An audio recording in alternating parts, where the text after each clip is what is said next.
Welcome to the channel, bringing a real-world perspective to the real-world whiskey consumer. I'm Josh. And I'm Erin. And we are back with another Topical Tuesday video where we do some whiskey talk, and we like to start conversations with you guys, the whiskey community. So be sure to let us know down in the comments below what you would buy for $150 if you were building a rye collection. Hopefully available products, but they don't have to be. Correct. Put what you want down there. For us, we have some very specific things that we want in a rye collection, and we will talk about that as we go. But with $150 in ryes, you don't have a very long way to go. So let's go ahead and get right into it with our first one. And if you watch this channel for very long, you might be able to guess all three bottles. Go ahead and try to guess them in the comments below. Yeah, pause this video, try to guess. Yeah. And if you're right, we'll give you a pat on the back. Yeah, and you know this is Erin's video, so go ahead and take the reins. Talk to us about Bulleit rye. I mean, Bulleit is my go-to mashed potatoes and gravy rye. This is the first rye I ever had that made me realize I liked ryes, so it's got a soft spot in my heart. There's really nothing to be said for it other than it's pretty easy to drink. Easy to find. Easy to find. Easy to afford. Easy to afford. It just, you can't have a collection without having something in that category. For me, it's Bulleit rye. So if you don't like Bulleit rye, find another category, or find another rye that's easy to find, easy to afford, that may be a different brand. That's Alternatively speaking, Elijah Craig rye would be a great choice at 94 proof for $30.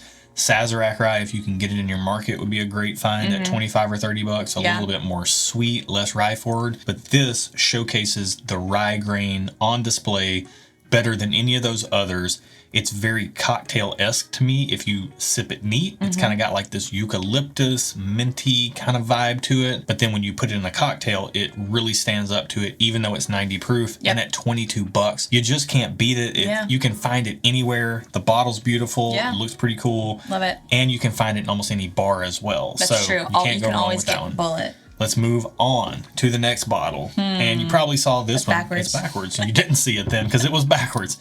Now it's forwards. Sagamore Spirit Double Oak Rye. Go ahead. Talk to us about it. I mean, this is rye breakfast in a bottle. This is everything slightly sweet, dark, rich, decadent, but not too heavy. Not too sweet. Not this too is dessert sweet. rye. It just hit me. This is a dessert rye.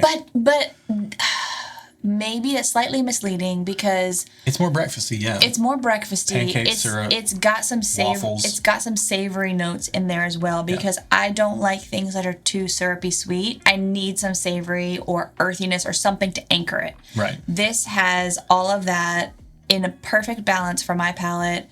I love this. This is I love it.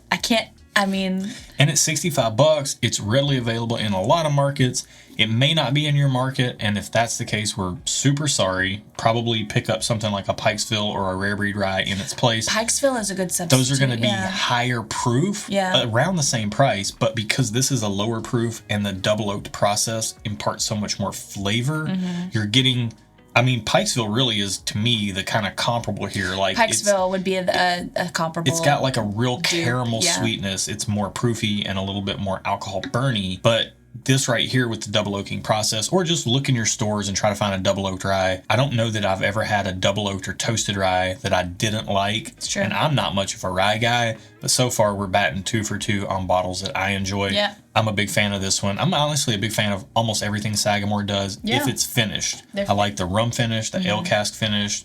Any finishing they do, Sagamore is worth checking out. So we're sitting at $88. We got about $60 left to play with to stay under our $150 cushion.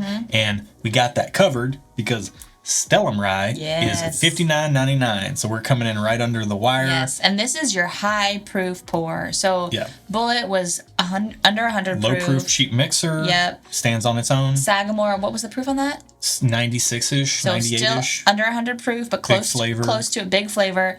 This is what, 120 proof? 116. 116. Cask strength. It is cinnamon and apple, but like it's like apples and cinnamon. It's got a heavy maple note in there for me. Maple. But then the rye spice is there. The rye spice is there. Display. It's powerful.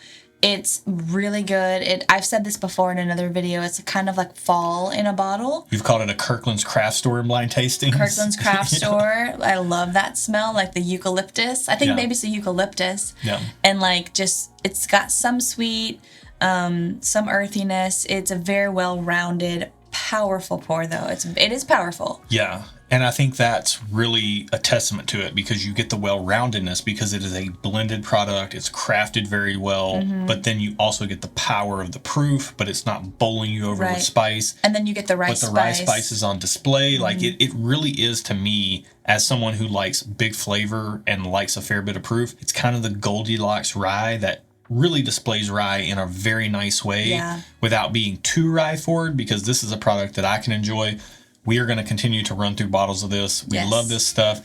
You know what we don't do with this enough? Because we like it so much neat, we don't make cocktails enough with this. Yeah. But we should do that more because it's great. What's the price on this? You said $59? $60, yeah. Yeah, that's a little expensive for me to use for a mixer. If you're just going to have like one nice cocktail for the night, this has got to be good. Yeah. We need to try that. It would be good in a cocktail. I just don't want to do that. I like to drink it by itself. Yeah, but this is really great. I mean, it's by the Barrel Craft Spirits Company.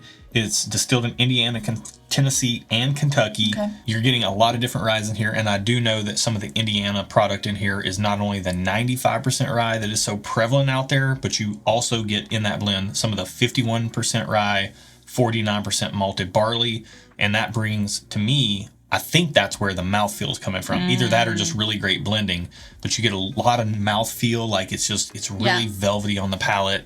I'm a big fan of that product as well. I don't know if you can find 3 better bottles for $150, but we would love to hear you try down in the comments below. That's it for today. If you liked today's video, give it a thumbs up. If you haven't subscribed and you would like to, do it. We'll let you.